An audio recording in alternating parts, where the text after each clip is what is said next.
Well, welcome back to Out of the Box Thinking. Your host, Danica here, where we explore the less traveled roads of life and dig into the questions we don't always ask out loud. Today's episode touches on something many of us have felt but rarely talk about. Why do romantic relationships seem to eclipse platonic friendships? And why do we as friends so often accept this dynamic as the norm? If you've ever felt like the sidekick in a friend's life when a new love interest takes center stage, or if you wondered how to navigate these shifts without resentment, you're not alone. Let's get curious, challenge some norms, and as always, think outside the box. So get comfy, grab your drink. Here's the thing. We live in a culture that elevates romantic love to the pinnacle of connection. From movies to books to conversations with friends, the underlying narrative is clear. Finding the one is the ultimate goal. But have you ever paused to ask why we place romantic relationships above all others? Why don't we invest the same energy into our friendships? And what would happen if we did? It's a dynamic that we've all observed, and let's be honest, one that could sting a little when a friend who once seemed so present in your life suddenly redirects their energy, attention, and those late night chats to a new love interest. It's like their world realigns and suddenly you're not the go to anymore.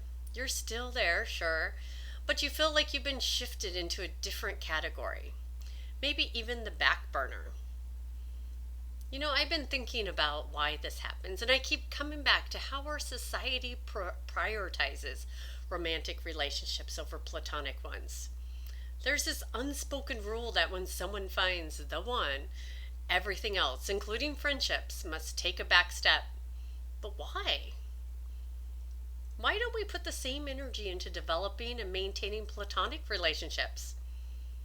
Why don't we call our girlfriends or boyfriends every night, dissect the day, and invest in that connection with the same passion and urgency?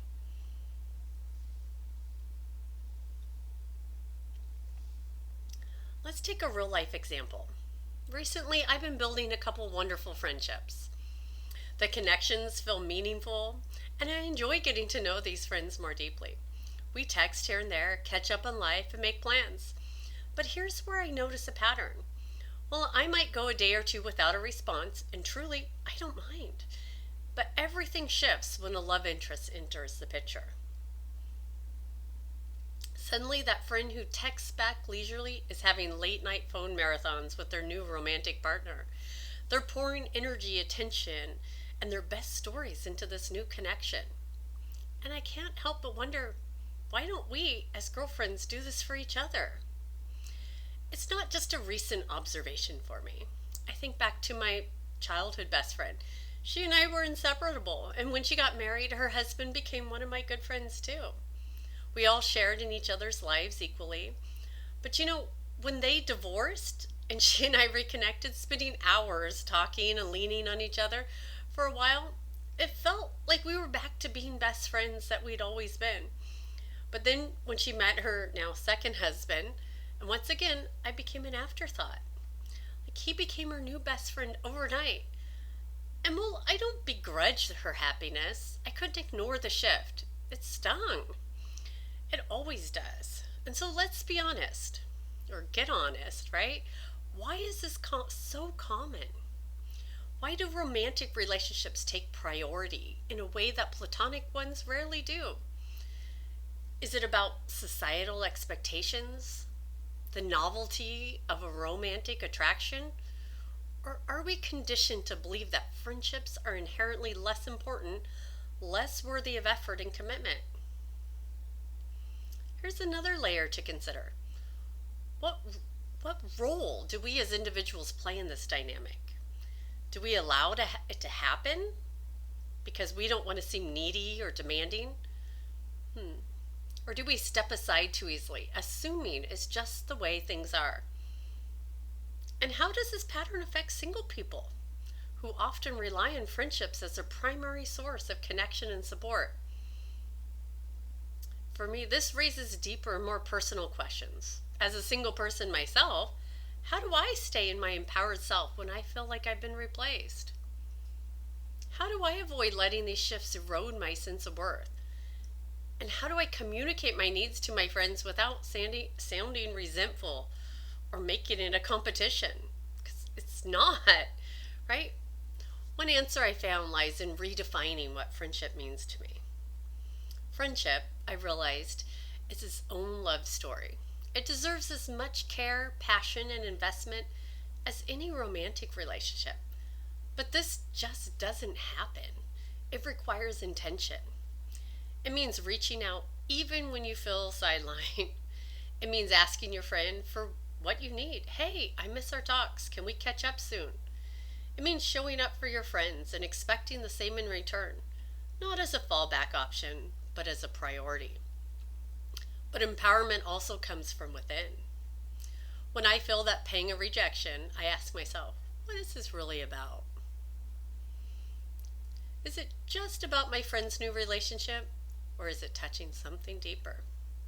An old wound, a fear of being left behind, a longing for more connection in my life.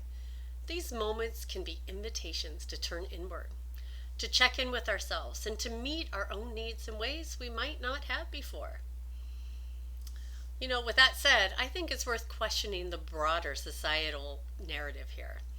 What if we flipped the script? What if we treated our friendships with the same urgency, excitement, and commitment we've reserved for romance? What if we really made that conscious effort to show up for our friends, to text them first, to call them at random, to remind them they're loved and valued, not just when we're single, but always?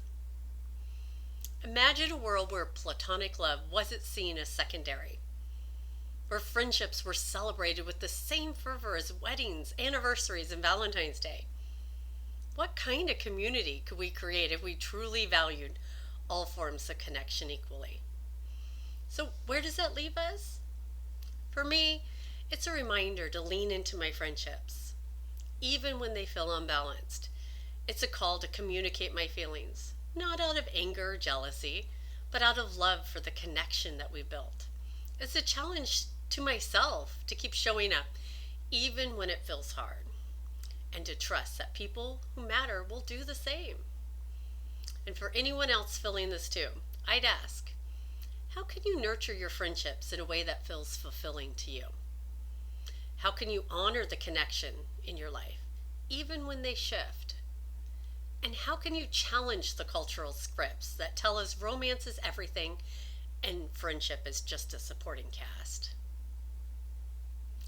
This has been Out of the Box Thinking. So today we've explored the complexities of friendship, love, connection, and the ways we can navigate these dynamics without losing ourselves. So if this episode resonated with you, take a moment. Reach out to a friend today. Tell them you value them, that they matter, because at the end of the day, friendship is a love story worth fighting for. Until next time, stay curious, stay connected, and keep thinking outside the box.